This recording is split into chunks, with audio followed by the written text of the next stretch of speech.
respected guests from Turkey and participants from various parts of Africa, I think also from Mauritius, and our respected Shaykh and our leaders and our elders, men and women. Okay, it gives me great pleasure to be the first moderator of this conference. I was involved in the one in Johannesburg and also the one in Durban. So alhamdulillah, we've been moving around. Now, I just looked at the CVs of the people who are presenting this morning, and I was pretty overwhelmed. And I just thought if I knew these people, the qualifications, occupations, I might have refused to be the MC, to be the moderator this morning, because they're pretty overwhelming. And I just picked up from the CVs a few very, very important points. So I'm going to mention that before I ask the presenters to present their papers. The first one is I'm looking at the educational qualifications, and really I was quite bamboozled to see that our panelists here have really, done so well with PhDs and so on. It's absolutely very, something very welcoming, alhamdulillah.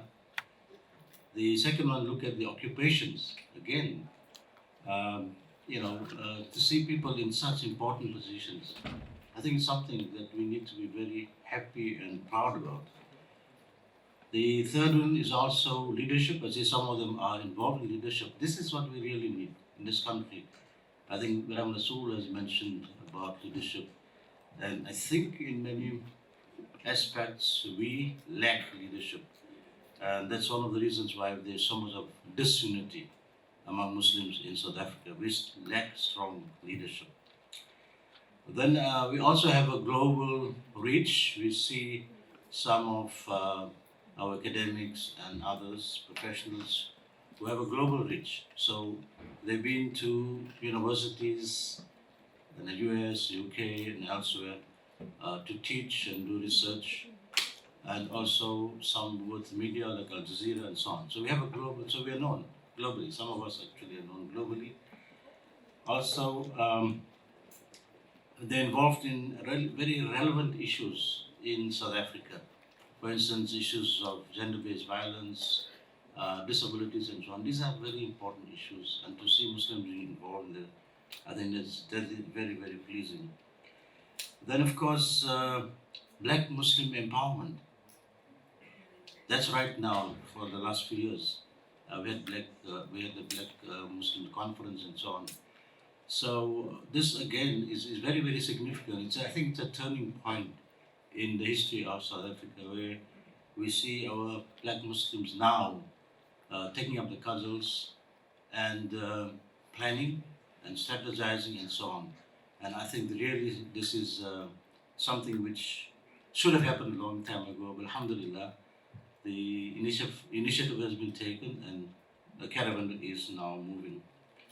Then I also think about the Africa focus. Again, very important. We're living in the continent of Africa. We're not living in Europe. And Africa has tremendous potential. Unfortunately, of course, many factors prevent us from reaching our potential. But even in South Africa, we have the same problem. But to see Africa focus, very important. I think that's the future. If we can just get our act together, inshallah, we will be providing leadership for the world, inshallah. Okay, each speaker has 15 minutes, okay? So I will give the bio for 2 minutes. The bios are so long, if I have to read out a biography, the 15 minutes will be up. So I'll just take, inshallah, 2 minutes for the bio. They will speak for 15 minutes, but after 13 minutes, there will be a warning. Look in front, 2 minutes to go. And after the 2 minutes, it'll say time up. And then I will cut you off. You can be very upset with me, it's okay. I don't mind. All right, so after 15 minutes, you need to sit down. And hopefully, we need to get to about 75 minutes, if we keep the time. So So that'll leave us with 15 minutes for question and answer. I repeat, question and answer, no speech. If you start a speech, we cut you off. So either you make a short comment or you ask a question. So inshallah, we'll have 15 minutes for that. Okay, so I'm going to go now to the panelists. And the first one is Shaykh Zaid Langa. Yeah. Okay, this is Shaykh Zaid Langa. I call him Shaykh because he also studied at Darul Ulum in Zakaria. As you know, Zakaria is quite a bit in the news these days. I'm not sure for good reasons or not, but it's in the news. And of course, he's also a lawyer. He did a LLB. He's an educator. He's got a master's degree and so on. And I think the most frightening thing about him is that he's working for the Department of Defense. So maybe we should be quite secure right now. Now, Sheikh Zaid, he studied at Darul Ulum Zakaria, that's based in Indonesia. As you know, he studied in Sudan as well. He studied at IPSA here in Cape Town. So I think Cape Town knows him very well. And under a number of prominent Shaykh in Cape Town, I don't want to mention names, we don't have time for that. And at UNISA, they did an LLB and also an MA in Islamic Studies. And of course, also some course, I think they're honors in education, management, and leadership. That's why I mentioned about leadership. He's a very capable leader of the community, alhamdulillah. Now he's the Amir of the Gauteng Shura Council, another very important development. Because all these years we had Indian, Malay ulama, actually in charge of the theological bodies, ulama bodies. Now we have our indigenous Muslim Gauteng Shura Council, alhamdulillah, another very important development.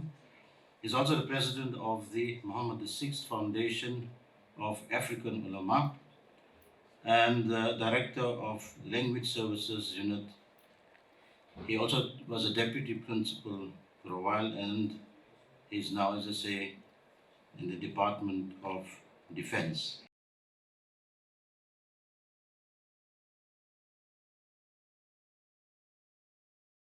أعوذ بالله من الشيطان الرجيم بسم الله الرحمن الرحيم الحمد لله رب العالمين والصلاة والسلام على أشرف المرسلين سيدنا ونبينا ومولانا محمد صلى الله عليه وسلم اللهم صل على سيدنا محمد الفاتح لما أغلق والخاتم لما سبق ناصر الحق بالحق والهادي إلى صراطك المستقيم وعلى آله حق قدره وبالتاريخ العظيم رب اشرح لي صدري ويسر لي أمري واحلل عقدة من لساني يفقه قولي. In the name of Allah, the most gracious, the most merciful, all praises are due to Allah, the nourisher and the sustainer of this universe. I bear witness that there is none worthy of worship besides He, and I bear witness that Prophet Muhammad sallallahu alaihi wasallam is the final of all the divine emissaries.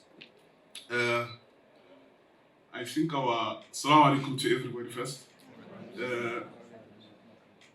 Mine is just a simple but a very big task that I have to try and compress it so that it can be able to take out and make sense out of it.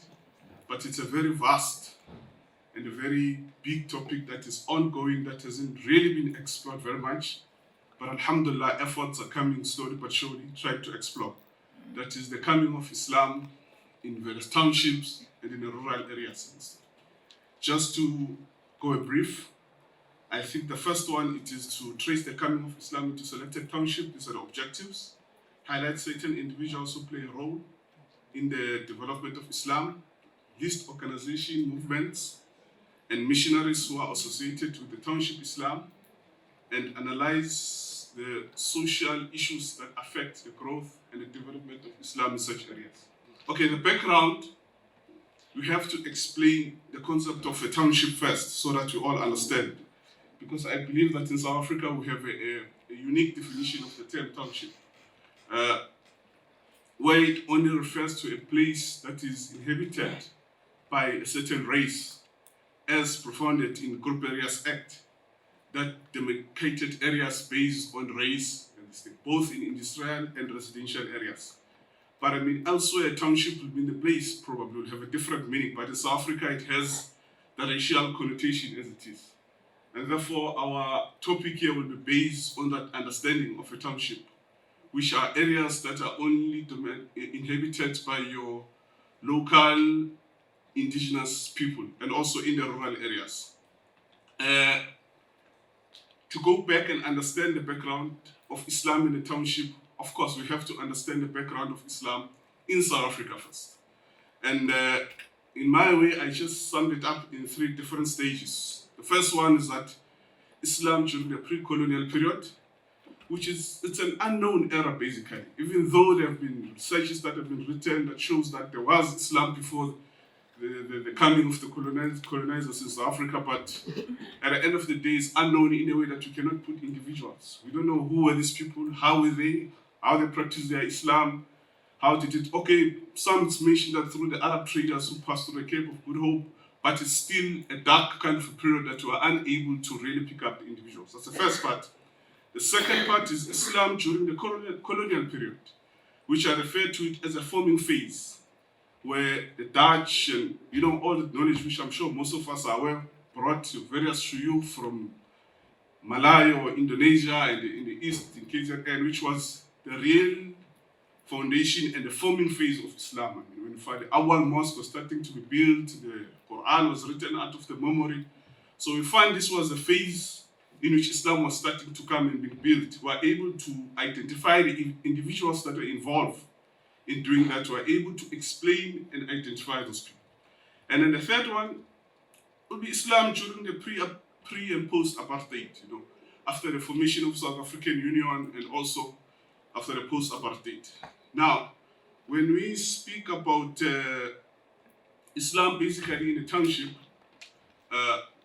we talk about it in between the last 2 stages, especially toward the last one, because the Group Areas Act came around 1950.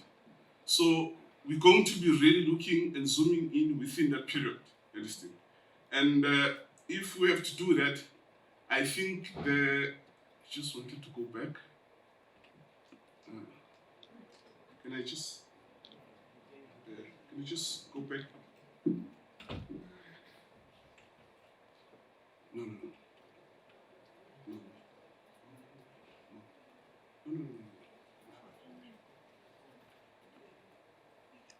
Yeah, okay. Right. So we find that this, between the end of the forming phase and the formalization phase. So when in one of the journals, Michael Mumisa speaks, he speaks of the Zanzibari people who came in the east coast of KZN. That's when we see that the spread of Islam in the township, that's when it started. Because we find that many of those people who came, they married local ladies. Yet we are unable to trace and identify who were the first one, but one of the things that we know is that many of them married to the Zulu women, and this is where we find that there was a first coming of Islam. I think one of the families who managed to track it migrated right through up to UKZN. They even changed their surname to a Zulu, they became Gomez Zulu, but originally they were amongst the Zanzibaris. Some of them, I managed to trace them right up to Soweto, by the way, which we'll explain later as we go in. Also, we have the Dawa activities of Sheikh Dawood Piri in the 1940s in the area of Inanda. Some, they say there were over about 200 to 300 Muslim families that were there at that particular time, which he made through his effort. And also, we're looking at the establishment of formal Dawa in the Cape. I think Zaid Ibrahim speaks about this. He spoke about Maulana Abdul Alim Siddiq, who came in the 1950s and instituted the movement and the formalization of spreading Dawa, which led, of course, to many certain individuals in the Western Cape becoming Muslim. The first one being Idris Ten, who was the first to recorded Muslim with many historians to accept Islam. But of course, he didn't really spread it much, he kept it up to himself. But also we see the first person was Imam Shamin Kula, was based in Langa East. As well, it's been recorded about him that he had over 250 Muslim. I mean, at one stage you'd be surprised that the areas of Langa East was a buzzing Muslim community. This is where all the Imam Dawood Lobi and all this got Islam from. And then it moved into the Langa Township and this thing. He also had a very big Muslim community and is well known by everybody in Western Cape. When we look in Gauteng, in Soweto, we found that Islam came in Soweto as soon as the township was established. Because the first area, I think, in Soweto that was established, it was Kliptown. And then from there, we had to Dobsonville and all these things. But we find that the Muslims are the ones who moved there. Though some of them were of Malay origin, the Indian origin, and we find also there were some Malawian and Mozambicans who were there. When we check in Soweto, we find that there was Sheikh Mustafa Muhammad, who was the Imam in one of the mosques. I think at that time it was called Sofata. He left, he moved into Soweto with his family. When we interviewed his daughter, was about 75, 76 years old. These were the first Muslim families that he had. He married a local lady also. So they had about 6 children, but alhamdulillah, one of them survived and is still a Muslim. But the rest, probably they've taken a different route. And also have Sheikh Hassan Mabawa, originally from Mozambique, but he's a Tanzanian who settled in Mozambique and came to South Africa as well. And he was from the scholarly family as well. He was a sheikh. They were given the title Papelo because they used to make tawiz at that time in Mozambique. So they were given the title of Papelo because they would cure using tawiz, writing on a paper. And their surname basically was Mabama Hamad Sahal, who traced their roots right through up to Maghreb in Morocco. We also have Mr. Abdullah Hassan I spoke about, who was amongst the Zanzibaris who never settled in Chatsworth. Basically, the first, I think, Zanzibaris, they were moved in a different area in Durban across the sea, and then from there they went to Unit 2, but some of them never settled there. They spread across the country, in Newcastle, you found, but Mr. Abdullah Hassan specifically went to Johannesburg to work in the mine. From Johannesburg was moved in Soweto, married a local lady, they had children. This is how Islam basically came. And there are many individuals like this were immigrants who came and settled there and started spreading Islam. Some of them we only realized later, when we were born, we find a copy of the Quran, we realized that this man was a Muslim. And this thing. But because whatever, maybe they failed to convert their wives or spouses, but he was a Muslim. So this is how Islam started in Soweto. As it continues, we started seeing more locals now coming in. You look at Dr. Gulam Muwatse, who studied As-Salam under Sheikh Ahmed Tidat, also as well, he embraced Islam in the early 60s. The most famous one, Said Ali Zange, which a lot of people, by the way, confuse him as being amongst the first Muslims in Soweto. I heard in one of the interviews in Salam Media, I think was it last year, where they referred to him as the first Muslim family in Soweto, but that was just miscorrection because he embraced Islam later in the 70s. And we know that Islam was there in Soweto before even the township. As soon as the township was established, we had it. I mean, the lady, Muhammad, I interviewed is almost the same age with Said Ali, and she was born within the Muslim community. So it shows that he was not the first. But what he did, he was among the important drivers who built Islam in Soweto, established a mosque, formed an organization, became very active, and so a lot of people knew him, and they mistaken him to be amongst the first Muslim of Soweto, but it isn't the case. In the Eastern Cape as well, we managed to track down Mr. Luwata. It would seem as if he was a contemporary of Imam Shamil Kula, because he was based in Langa, Imam Dawood Lobi, but he moved back to Western Cape, buried as a non-Muslim. These are the first Muslim, but also we find in Kwanubush also there were early Muslims around about the 70s that were there. Right. In trying, to build, to establish, to maintain and develop Islam in these particular areas, we find that the Muslims in the township and rural areas, they've created many institutions and organizations to try and make sure that Islam continues in this area. And we find that the first one, Tate Kulami, he had a Dobsonville Muslim Association in the late 60s in Soweto. Also, we were talking of about 200 families that were there who were Muslims and that he groomed and this thing.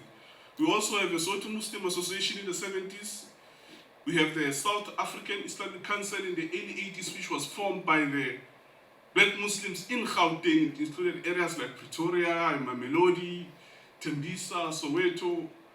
But it never took place really, it didn't stay long, because immediately after that time we found the formulation of the Murabitun movement.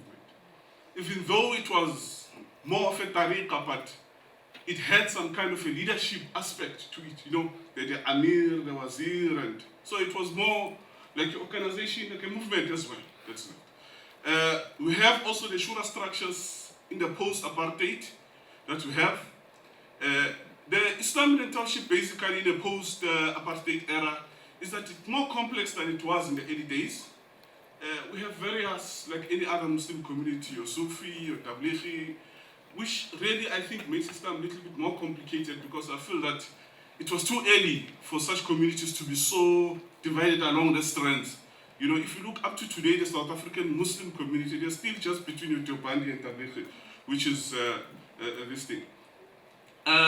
Factors that are affecting the growth of Islam, number one is consistency. When I speak about this, those communities that I spoke about, many of them have dissolved. Like for instance, if I say in Yanga East, it was a buzzing Islamic listing. So it's not there now. In Langa Township, there was a big Muslim community, it's not there. In Dobsonville, I'm speaking of huge Muslim community, it's not there. So these things are affecting the growth of Islam basically in the township. The second is issues of marriage. You know, we find that many sisters, when they divorce, they leave Islam. That's another problem. The third, the offspring. We had a big meeting to discuss this issue, and we found out that that's a real thing that is happening, where the children who grow up from these Muslim families, they don't continue with Islam. Yes, we know that in normal community we have these challenges, but for our purposes, it seems as if it's big, it's extraordinarily huge, where we find many young people who grew up in these Muslim families, they end up being Muslim. So these are some of the issues that affect the growth of Islam. The internal conflicts that we have within the community as well. The environment, you know, you're operating basically in a Christian environment in a township, which makes it very difficult. Really, your friends, your family, your school, halal food, and all those things, it seems to swallow you up, you know, and move you up. But in conclusion, despite all these challenges, alhamdulillah, the Muslim community of South Africa has created very good Muslim individuals that really are very capable of taking Islam forward. And this is what we need to start seeing and working in building Islam. Shukran, jazakallah. Assalamu alaikum. Okay, second speaker is Mr.Thembisa Fakude, and maybe some points about him.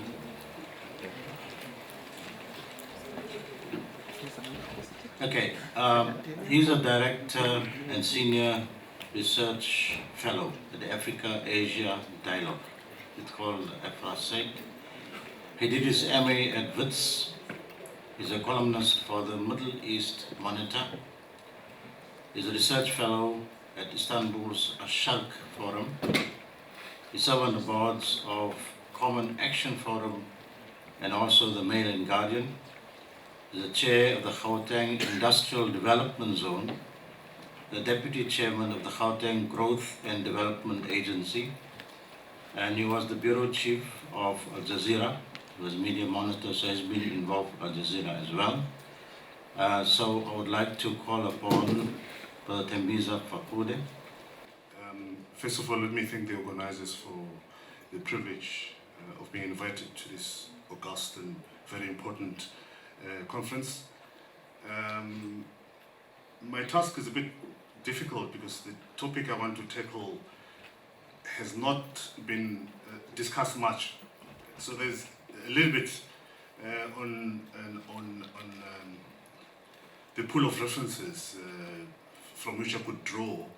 One. Two is I also didn't have enough time to interview people due to time limitations and resources, but I'm encouraged that some of my colleagues are intending to further expand on this subject, which I think is very important. And the subject I will be talking to is called towards understanding the emerging Afro Muslim culture, which is something really fascinating that I've been observing over the past couple of years. Young people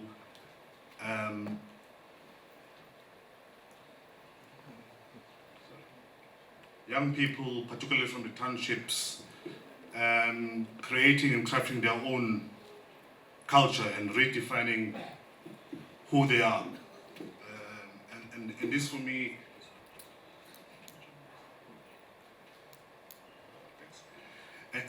has been very, very interesting.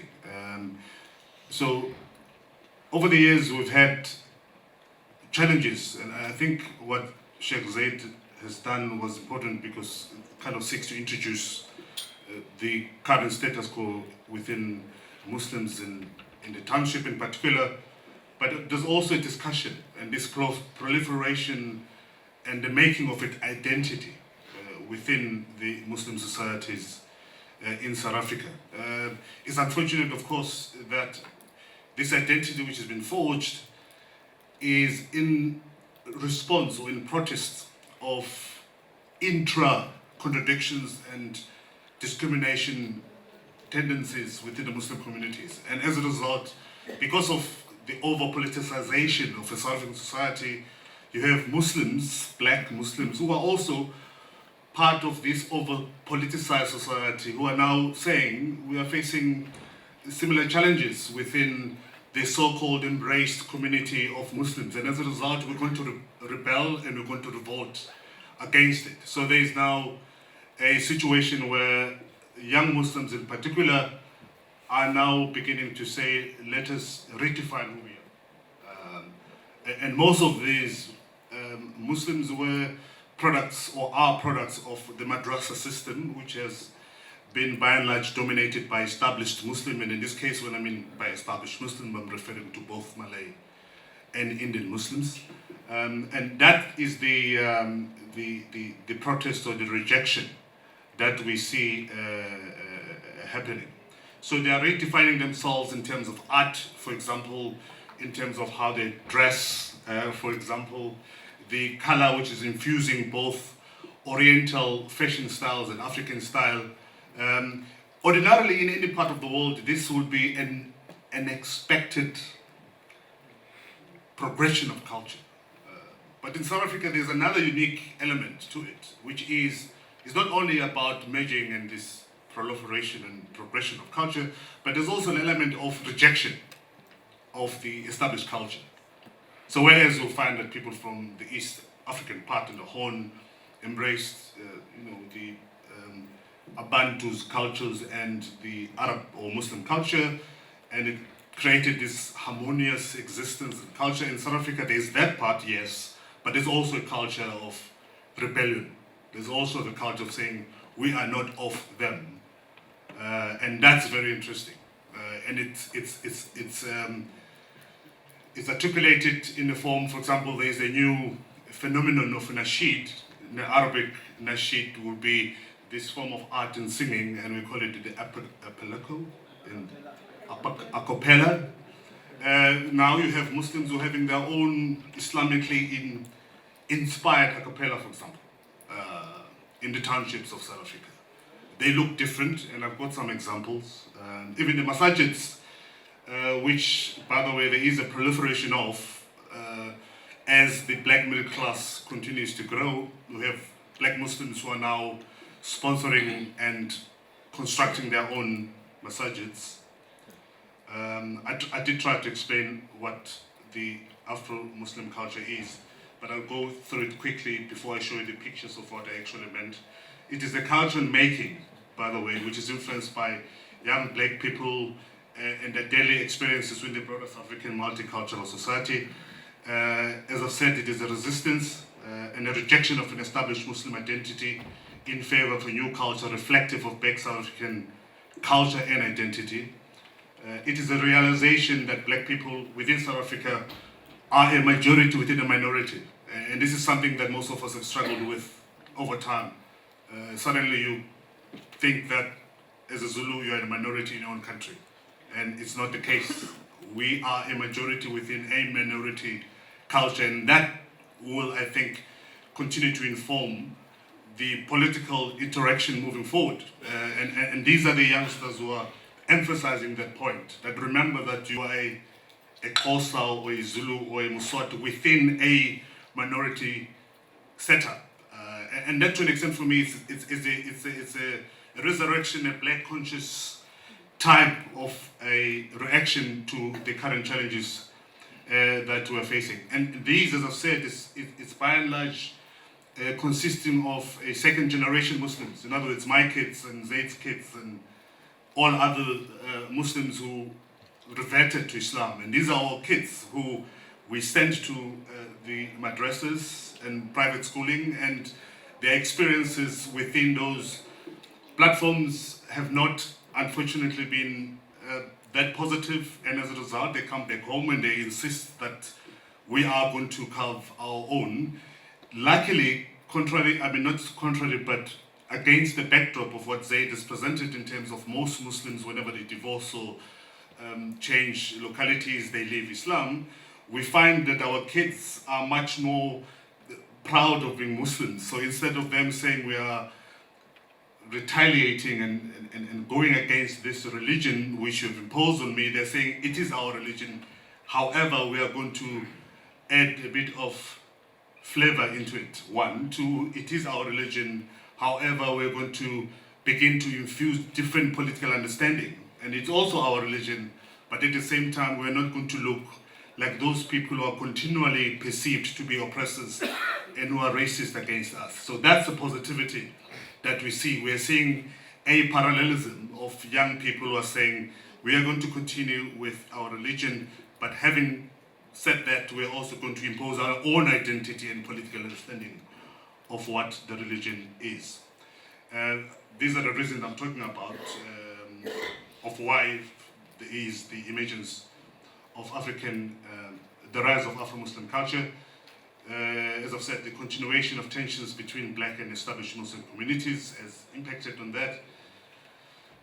Black cultural dislocations and misunderstandings by established Muslims.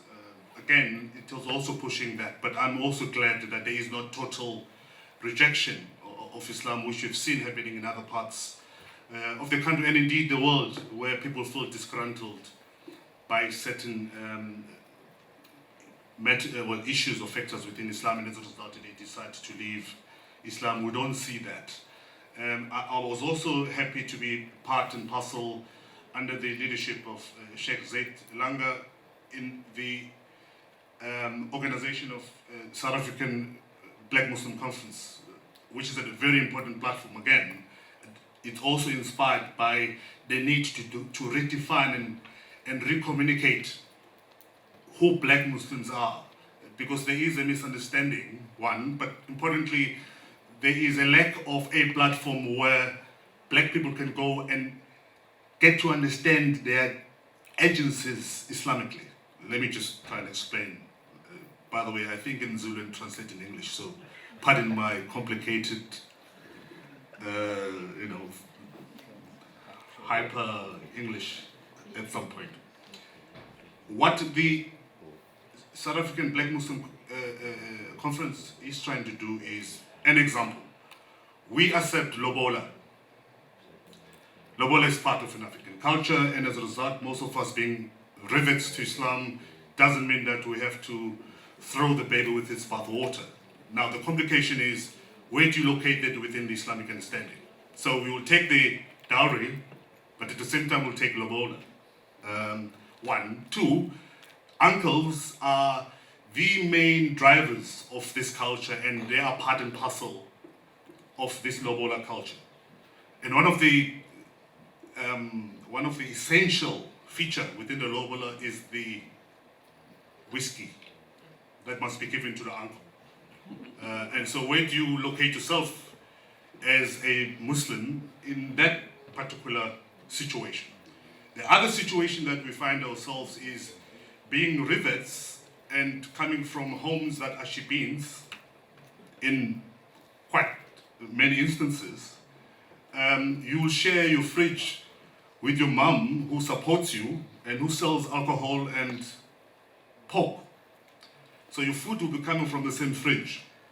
Now, how do you, again, as a young Muslim who is reverted to Islam, are you going to reject and burn your mom's house and have no place to sleep?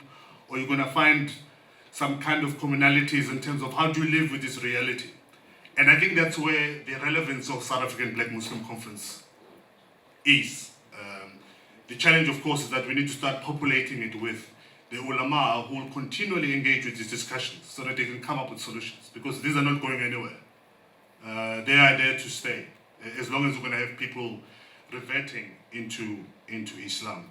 So that's the other reason why you have this emergence of Afro Muslim culture and platforms and institutions such as the South African Black Muslim Conference, notwithstanding the attention and criticism that some people leveled against the emergence of this movement, and people like Zaid and myself and others tried very hard to insist that it's not racist, but for the lack of a better term, we have to call it what it is. It's black, and I think people were, challenged by the word black. But that word black didn't or does not mean racism. But at the same time, I don't feel the urgency of continually explaining myself in that regard. These are the few traits of what it means to be this Afro-Muslim culture I'm talking about. Again, it's a work in progress, so you will have to pardon me. On how it looks like. It's inspired, as I've said, the a cappellas of African Nasheed type of singing. We have a lot of these choirs and groups now that are here. The fashion is changing, decoration of the masjids, as I've said, are also changing. And there's also, by the way, the reversion or going back into using the indigenous names. Like I call myself Thembisa proudly so, because that's my Muslim name. And when I became Muslim, I embraced an Arab name, which is Ibrahim. So it doesn't mean or did not mean that because I'm Thembisa, I'm not a Muslim. Muslim is Thembisa, Ibrahim is the Arabic name. By the way, he's Jewish. He was not Arabic at some point. So those are the kind of things. So this is the look of this new Afro-Muslim culture. These are the Muslims, that's how they look like. They'll be having a hijab, but they'll put some African culture. There's another one there. And this is how they look like. It's a Muslim scarf, and it's got this infusion of African look. Sorry, I didn't get permission to these people. I was telling Professor Ngubane that I'm sorry, that's not Professor Ngubane, but I was saying I wanted to use her, but I didn't get permission. This is the mosque, for example, in Winterfeld. That's how the masjid looked like. We've got all of these colorful things. And that's the mimbar that you can see. It's got all of nice, that's the mosque. I didn't get a fuller picture, but that's me and my other brothers. The other one passed on, Allah accept him, inshallah. But this is how this is the new look. So all Africans who are now looking at building the masajids or whatever else they look at, they embrace this type of fashion and look. So in conclusion, quickly, is that the racial polarization of the Muslim community in South Africa possesses a new threat in terms of Muslim cohesion, unfortunately. Because it's angry and it's protest, you are likely to have this division. And this division is also likely to invite unnecessary people with other intentions in terms of Muslim unity. So that's something that we need to look at. Furthermore, and importantly, though this process of rejection discovered redefinition of black Muslim youth, finding answers to them in the absence of the intervention of the ulama is also dangerous, because they're creating themselves and there's no ulama assisting, which is key. So they are defining this culture in the absence of guidance, which I think is very important. Finally, throughout the world, Islam has metamorphosized in different ways. It has gone, this homegrown culture, etc. My only concern in South Africa is that it's angry, it's in protest, and for me that's a challenge, and I think it's something we need to look at. Shukran. Assalamu alaikum.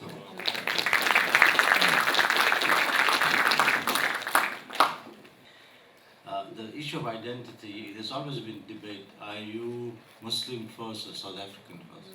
There's always been. Are you South African first or Muslim first? Throughout the world, people have multiple identities. You're not just South African, you're not just Muslim, you're not just Zulu, you're not just Afrikaans speaking, you're all of it. But of course, the most important thing for a Muslim is that Muslim identity must be the predominant. The rest is secondary. Okay, I think that's very important. The other point I just want to make is that Muslims in the dominant communities, whether it's Indian or Malay, have very little idea of how Muslims in the townships live. And so we have to say, Jazakumullah, commend them to bring it to our attention. And once I gave a talk at the mosque in Durban on this, what little I knew about what happens in the township, it was not very well received, I can tell you. They don't want to hear. Why? I don't know. So I think it's very important for us to be aware of what they go through in the township. It's nothing like the challenges that Asian Muslims face. I think that's very important to know that. Also, I think the word black means always been contested. Should we say black? Should we say African? And so on. This reminds me of black consciousness. You know, Steve Biko. And what he basically said, it's got nothing to do with racism. It's to do with identity. It's to do with regaining integrity and pride. It's got nothing to do. So you had actually Indians in the black consciousness movement, like Sri Murli and Seth Cooper and so on. So even whites were not excluded. So the term black was more political, had to do with identity and so on. So I don't think there's any problem in using this term. Maybe last point is, you see, we like the Darul Ulooms. I'm not going to be critical about it. I mean, there are lots of issues. But I don't know, maybe in present, some of them will know what's happening. But in the past, the Darul Ulooms that were established in Transvaal and Natal were replicas of the Darul Ulooms in India. Okay? That's exactly because many of the ulama trained over there, so they use the same syllabus, the same curriculum, they use Urdu as the medium of instruction and so on. I'm not sure how much has changed. So even with the Muslims, even ordinary people, they identified, maybe not the younger generation, with India or Pakistan, and they dressed in that way. So there was no indigenous, dressing that developed. So they would wear what people in Arabia wear, or what people in India and Pakistan wear. So I'm glad to see that in the black Muslim community, we are emerging with a very specific South African identity. I think that's missing. Okay, so with these words, I need to introduce then our third speaker, that is Sindile Amina Ngubane. When she saw me, she gave me a big smile. I'm not quite sure why. Okay, she is at UNISA. She's a professor and head of the institute. So they have students from all over the world. It's all done, of course, online. And she's also president of Distance Education Associations of Southern Africa. She is the leader of the scientific committee of the South African chapter of the Muassasa Foundation. She's also done disability studies. She's in charge of the disability studies for the African Union. She's a visiting scholar. She was at the Open University in the UK and as well at Cambridge University.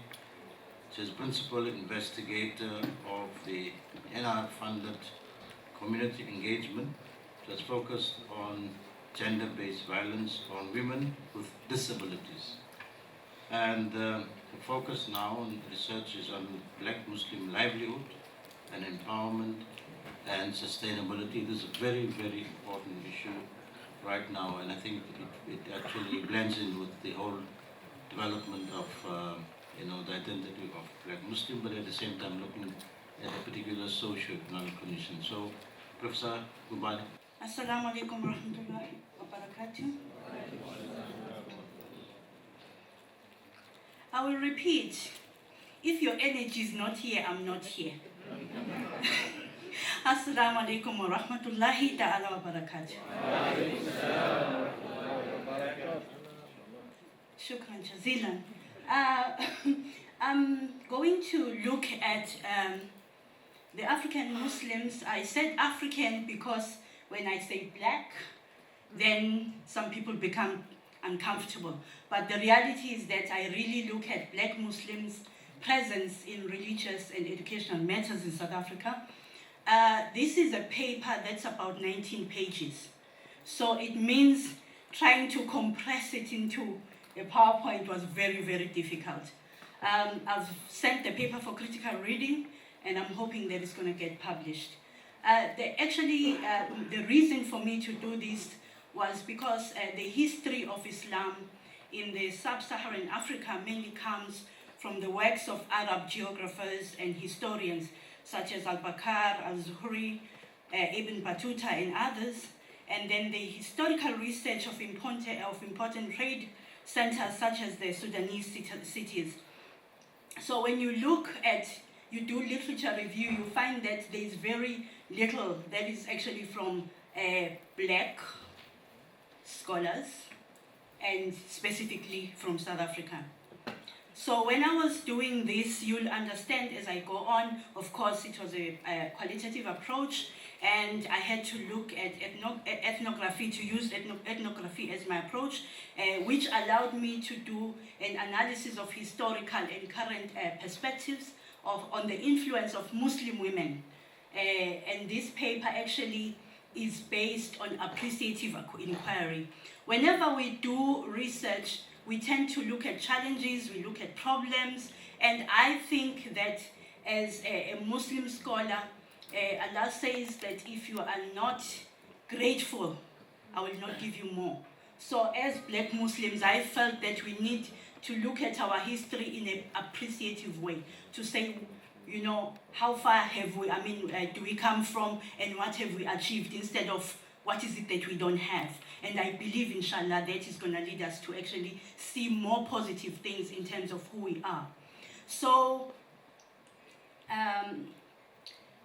again, ethnography is basically a dialogue of reflection. You're thinking critically about who you are, and with me, I was not thinking about who I am in terms of just myself, but who we are as a Black South African community. The voices are clearly expressed, and an individual history has disjunctive framework in their mind that causes new insights. So I was not just looking back for the sake of doing it, but I'm thinking, how do we actually move forward? Because when you do futuristic studies, you need to make sure that you are coming up with something new. So the main purpose was to explore, to stimulate, to provoke, to reformulate the existing beliefs about Muslim women's influence in society through appreciative inquiry. Muslim women, like my brother mentioned, and I think both of them have mentioned that, we've always been almost like just a second thought. And I will not blame anybody for that, I'll blame us. Because when Allah says that, in terms of being a believer, you are all accountable for your own actions. So there is no way that we'll keep on blaming our husbands for divorcing us and then we leave Islam. When you come into Islam, it needs to be a personal responsibility to make sure that you maintain your own belief, you understand your religion.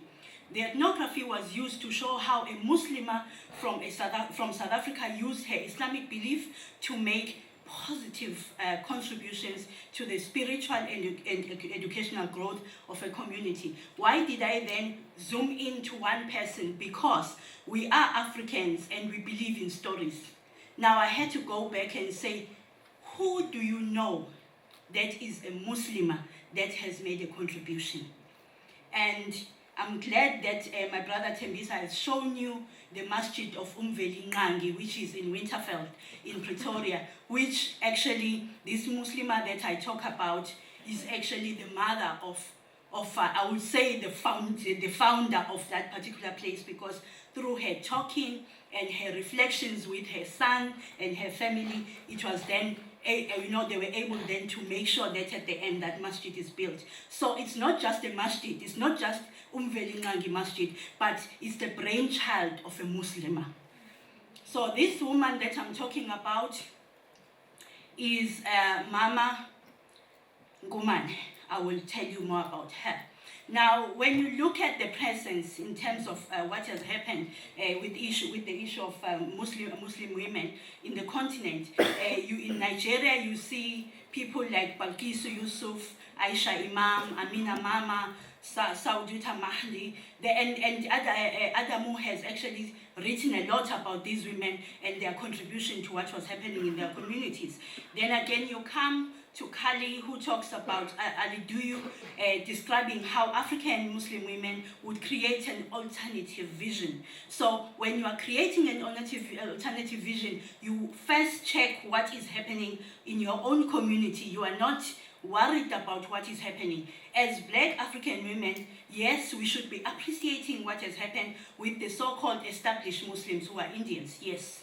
But it should not be more about criticizing, but it's about how do we take any examples that we can apply in our society, how do we network with those women, because they also understand the challenges that are involved for Amina by being a woman, and then come and also bring the alternative vision to our own communities. Then we have authors like Nadvi, Vahed, Tayyub, who have also captured the role of women like Fatima Sidat, Feroza Adam, Rahima Musa, Zainab Asfat, Fatima Mir, Amina Kachalia, and Zuleika Mayat. And I'm glad that I've met some of these women when I grew up in Durban. So Prof Dangor is saying, why did I smile when I saw him? Because when I went to university as a child, I met him there. And I knew it. But Ahmad Said Mullah knows how I came in. I'm a product of Awqaf. You see? So I came in when I came for interview, and they said, what is it that you see in the future? And I said, inshallah, I want to be a professor. And I didn't have the funds. And it is through the generosity, alhamdulillah, of other people. And again, alhamdulillah, I'm a product of the Islamic University in Uganda, which is under the OIC. So what I'm saying is that we've grown up interacting with Auntie Zuleika Mayat and the role that she actually played in our life. Then the question was then, what have we done in our community? Because for you to be proud of your identity, you need to have a person that is like you, that you can actually try to assimilate. So therefore, this paper tries to add to the history of Muslim women, highlighting the role of Mama Zainab Ngubane, may Allah be pleased with her. So the Mama Zainab is from Louis Richard. She was actually a Christian, and she was a nurse by profession. And when she moved into Mabopane, which was then Bophuthatswana, she couldn't get a job because of hijab. You couldn't get into a hospital and be a nurse who's covered. And she said, even if I'm a qualified nurse, I'm going to leave looking for a job so that I can serve Allah. Because you have to choose between whether you remove your scarf, if you want to, because people think it's a choice. You choose whether you want to keep your staff and please Allah, or you carry on and leave the job. So she made that choice. Now, I want you to note, when she did that, she actually confirmed one thing, to say that education is not about a qualification, but it's about the skills that you use to actually develop your communities. So what she did was that she saw the high level of illiteracy in her community and the lack of exposure to Islam through the things that were happening. So she started offering extra classes under her tree in her home. And that is why her son, Kulungile Ngubane, said, my mother used to teach under a tree, so I have to make sure that I have a proper structure where people can get education. So then she had the extra classes. She will provide food for the people, for the children that she knew very well were living under very serious poverty, so that when they go home, at least they've eaten. And then they will assist with homework. And also, she took the opportunity. She didn't say, come and I'll give you dawa. No. She was giving them food, she was helping them with homework, and she was teaching them Islam. Subtle approach. And therefore, when you go to Mabopane, you'll find most people, they might have left Islam, but they understand Islam. So they are not hostile towards Muslim because they understand it. Then the values that she promoted is the issue of loving your neighbor, and I think most of us have to remember and learn from that, because in most cases you find that we've closed our walls, we've closed because of course of security, but we do not know whether our neighbor has eaten. So she made sure that the well-being of people, actually she took care of it. And also she tried to teach morals that were there in Islam indirectly to the locals. Then she adopted the gospel methods. Remember, she was a Christian that she had learned from church to actually invite people to Islam. The Ngubane household was the first indigenous Muslim home in the 70s in Winterfeld. She played the mediator role when there were disagreements in the community. I play a role in other interfaith communities, and it's critical that whenever people have conflict, you go there and provide a smile. When we go to the prisons and people are scared of prisoners, of inmates, I say, no, I'm going to teach computer. No, but they're dangerous. I'm like, no, they're not. You are making them dangerous because your approach is that they've done something wrong. So the mediator role as Muslim women is very critical. We have to make sure that we go there and bring that harmony and bring that smile. And people understand that, no, even if there is a problem, calm down, drink your water, let's talk. What is the problem? So she played this particular role in the community. Then again, whenever couples approached her for marital advice, she ensured to preserve the families and encourage them to actually let Allah's presence permeate their homes. This is very critical again because as Muslims in the townships, it's a serious problem. And I think it's not only in the townships, it's everywhere. There's this madness about second wife and third wife and all that, but people cannot even afford it. So it's important that people sit down and, the older couples, the young couples sit down and promote the institution of marriage. There is no way you are going to promote Islam in a community when you do not promote marriage. So this role she played very well. And then she used the Islamic teachings to teach that divorce should be the last resort. So it's about conflict resolution. Then she also led the women-led businesses through stock fairs and all that in order to support communities. And the very important issue, the concept of hudud. Some people will say it's critical, but remember, when a child is raped and we know who raped that child, then hudud should come in. Whether you quote me, whatever, I don't care. When anything goes wrong, you need to attend to that, because if you do not do that, then people think it's normal to go and abuse kids, to abuse women, or whatever it is. So she made sure that there was actually justice. So she played this particular role. Then, let me go to the implications, which is the most important thing, yes. The importance of appreciative model is in order to move beyond qualifications and stature, but to recognize the great work of African Muslim women have to be done to develop their communities religiously and educationally. So it's important that even, just forget about qualifications. Go out there, make your pure intention, and contribute. Then women have published works to support reforming, establishing schools for girls where they can study and opposing and involve in student and national movements. It's important that actually women get involved, and we also publish this. Then state policies should allow groups of women to enter previously male-dominated occupations and professions. Then lastly, I would say that this is very important, because when you look even at the history of Islam, women played a critical role, you know it. So we must make sure that women actually are making sure that we influence the national identity of peace and making sure that we grow. So at the end, I will say that when we say that heaven or Jannah is in the feet of the mother, it's not just about that. It's about the work that we do in all our communities, infiltrating and understanding who we are, so that at the end, when people look at you, they are not thinking that you are converting them, but they take the pure Islamic values that you are trying to give to them. I thank you. Okay, some important points. One is, of course, you're talking about marginalizing of women in African or black societies. You're not alone, eh? It's the same in the majority Asian Muslim communities. Women are marginalized to a great extent. We're still debating whether women can attend prayers in the masjid, still now, after 100 years. Okay. Uh, the other, yes, very important point is that when we give dawah, you're inviting people to Islam. Now, whether they accept or not is not your business.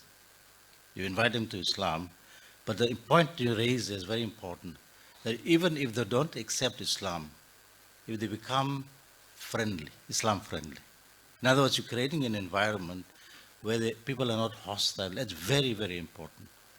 So whether they accept or not, that's the first prize. But if they don't, the second prize is to create a non-hostile environment. And we need that right now with Islamophobia all over the world. In South Africa, apparently, it's also beginning to raise its head. And so we need to be very circumspect about how we approach things and so on. You also mentioned, you want to chop hands and chop heads and so on. I think very soon you're going to be getting a few, descriptions like fundamentalist and so on. And they might link you with ISIS. So just be very careful, Professor Ngubane. All right, so I think you've raised some very, very important issues. There were some also issues which, I can't remember what you actually said, but I think it had to do with bid'ah. So I think you're going to be in a firing line, but inshallah, you're going to survive. Okay, our last speaker is, if I can pronounce the name properly, Esgi Guna. Is it? Esgai, is it Guna? Okay. All right, she's a fellow in contemporary Muslim society in a globalized world at the Al-Walid Center, University of Edinburgh. She has a PhD in anthropology from the University of Illinois. She's a visiting fellow at Harvard University, a fellow at the Center for South Asian European Studies at the University of Grad. She taught critical race theory in the Department of Sociology at University, I can't pronounce the name, so I'm not going to attempt, and also at the Istanbul Association for Migration Research.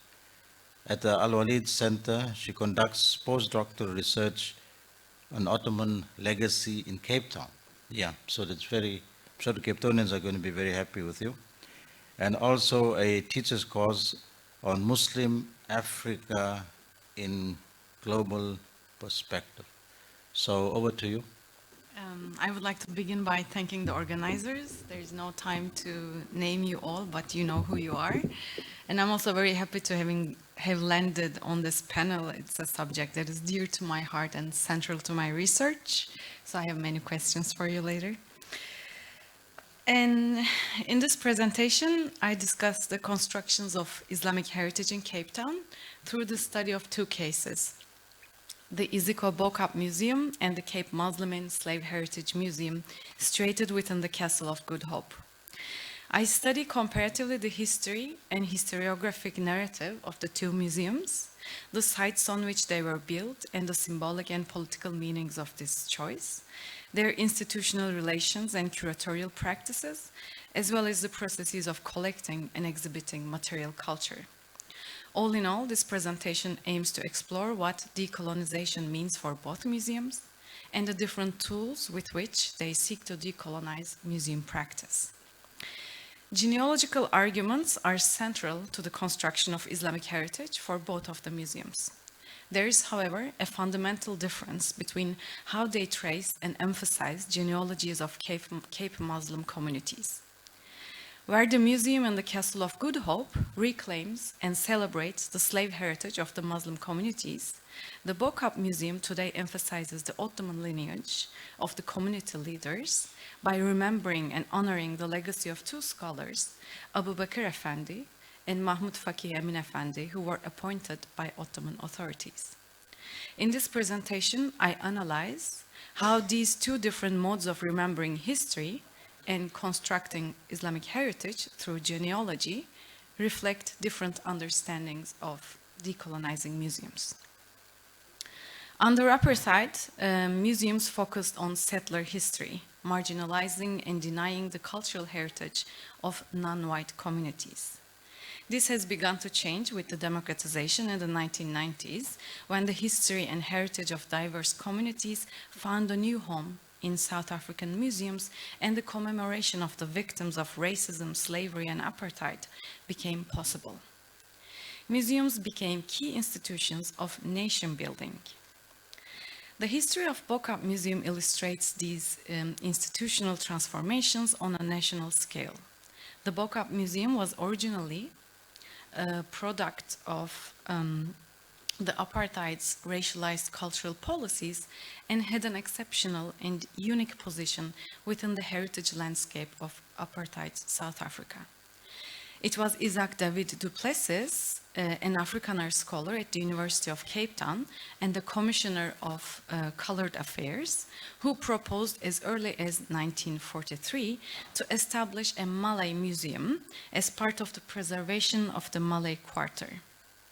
As a result of du Plessis' lobbying, Bokap was declared a group area for Malays in 1952, and the Bokap Museum was established in 1978 to represent the Malay culture as a homogeneous and distinct entity that was separated from diverse other communities with clearly defined boundaries.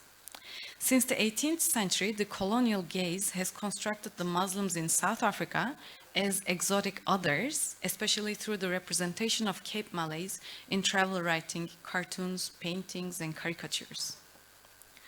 The early exhibitions at the museum therefore reflected this orientalizing gaze, and here you see the cultural artifacts representing the social life in the Malay Quarter, and the infamous bridal room on the right, which depicts the customs and traditions of the Cape Malay.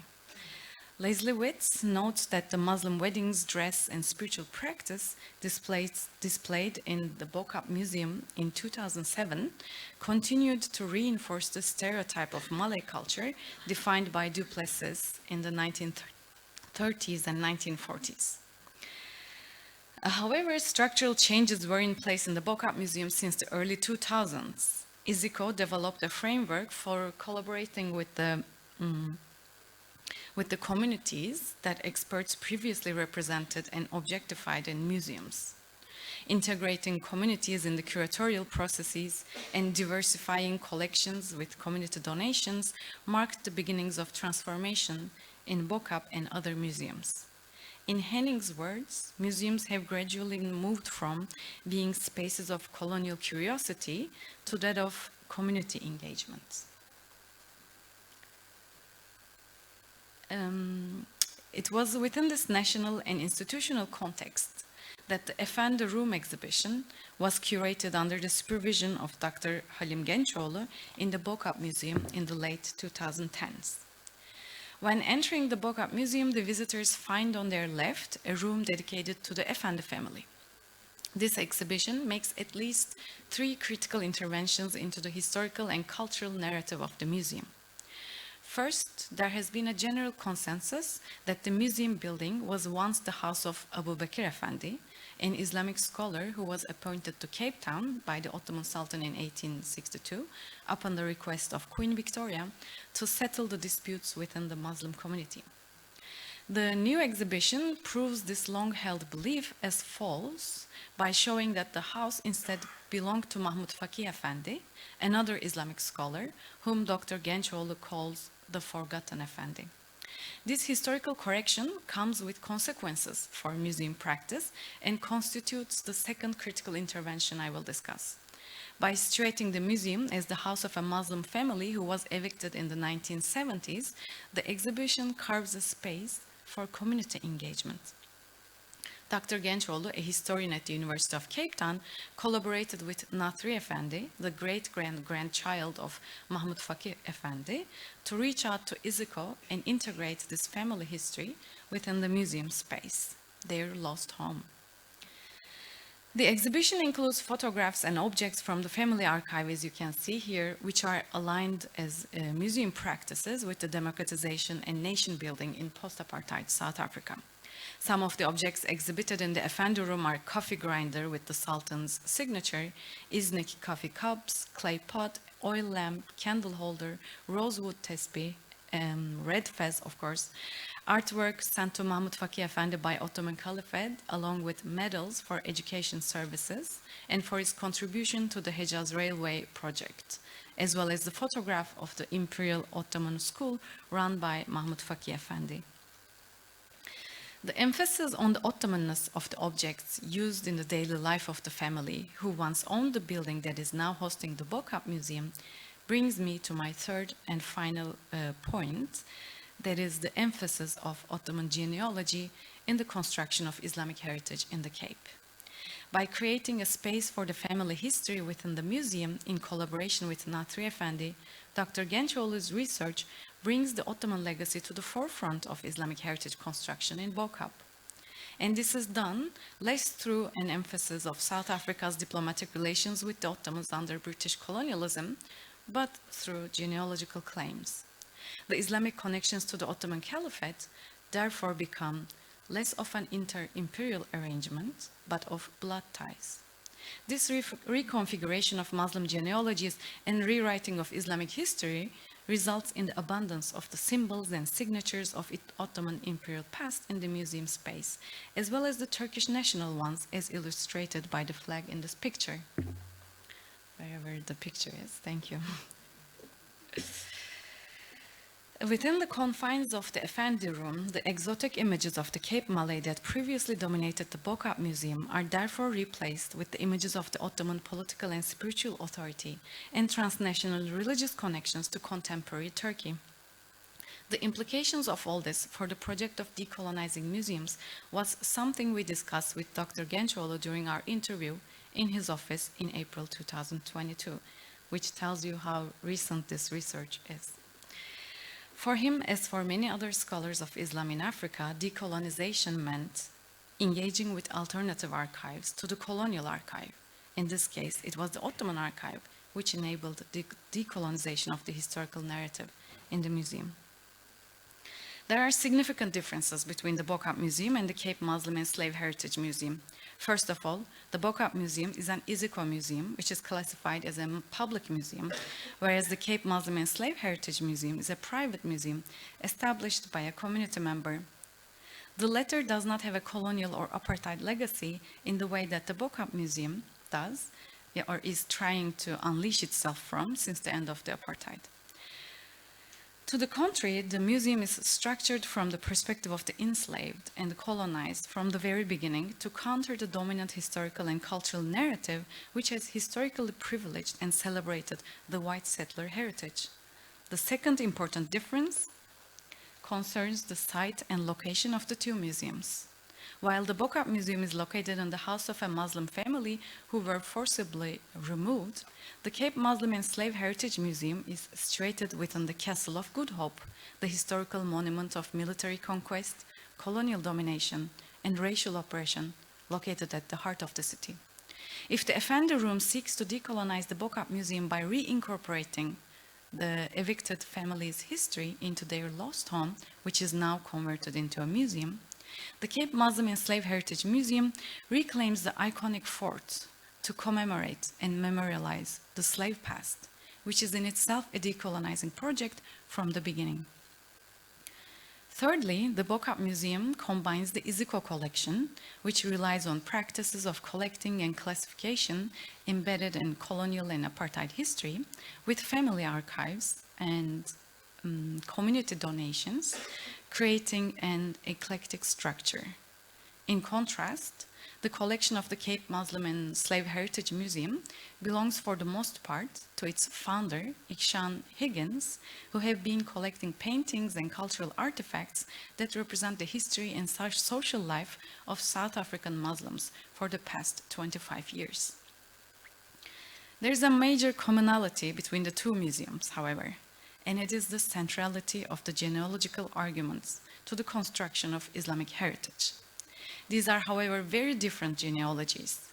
The Effendi Room emphasizes the Ottoman lineage of the family who once owned the building of the museum, as I discussed previously, while the Cape Muslim and Slave Heritage Museum emphasizes the slave past in constructing the genealogy of Cape Muslims, as its name makes explicit. When Mr. Higgins first exhibited his collection on Wales Street in Bokap 3 years ago, it was called the Cape Malay Art Exhibition. When the exhibition moved to the Castle of Good Hope, it was the name Cape Malay has shifted to Cape Muslim, which is more inclusive and challenges the legacy of Duplessis' ethnographic taxonomies. Furthermore, slave heritage is now added to the name of the museum, which expands the focus from the Muslim minority to the South African majority implicated in the history of slavery. Quote, during most of the 20th century, Nigel Warden wrote, public awareness of slave heritage was well buried, but the ending of apartheid provided a new impetus to acknowledge and memorialize the slave past, end quote. Public monuments, museums, and commemorations of the slave past has recently turned slavery into an important component of heritage in South Africa. The Cape Muslim and Slave Heritage Museum reflects this social transformation. Everywhere the victor writes history, told me Mr. Higgins during our interview at the museum. And in the Castle of Good Hope, it has historically and literally been the victor who wrote the history. Demilitarizing and decolonizing the historical narrative in the compounds of the fort therefore means rewriting the history from the perspective of the victim, i.e. the enslaved and colonized, as the Cape Muslim and Slave Heritage Museum seeks to do. To conclude, both museums aim to rewrite history against the victor or the curatorial expert by bringing in the views and voices from the community. However, the communities they imagine, that is the Muslims of Bokap or the Cape, differ by ancestral lineage. Whereas the Effendi Room in the Bokap Museum emphasizes the Ottoman descent of the evicted family, the museum in the Castle of Good Hope reclaims the slave past as genealogical heritage. These two divergent constructions of Islamic heritage reflect two different modes of decolonizing museums. The first one juxtaposes the Ottoman archive along with the family archive against the colonial archive as a decolonizing strategy. The second one rewrites history from the perspective of the victim in opposition to the history told by the victor within the fort built by the victor. As a result, one promises dignity to its local visitors by promising an alternative post-imperial identity, which only few can lay claim, and the other does so by inviting its audience to embrace the slave past while honoring and celebrating the hardship and heritage of its victimized ancestors. Thank you. Also, the issue of identity you brought up, yes, the whole discussion between whether Cape people should be called Malay or Muslim. Now, they used to be called Malay, and some of them are still called Malay, but it was pointed out that lots of people also came from the Indian subcontinent, and therefore the community, the Cape, is quite mixed, of mixed heritage. And so, especially the younger people, the students and so on, rejected the term Malay because they thought this falls within the racist, ideology of government, and so they preferred to use the word Cape Muslim. So then, of course, the third point is about the link with the Ottomans. Again, very important. People just knew about Abu Bakr Effendi. I also heard about Abu Bakr Effendi and the little role he played. But now, with the relationship with Turkey, there's more and more studies being done about the influence of the Ottomans at the Cape. So I think these are very important issues brought up. Thank you very much. So I must say Jazakumullah to all the speakers. I think it's been very, very informative, very, very relevant, very, very thought-provoking. And I wish you well further in your occupations and your studies, inshallah. So Jazakumullah to all of you, and also for keeping time. So from me, the end of the first panel, I say Assalamu alaikum wa rahmatullah.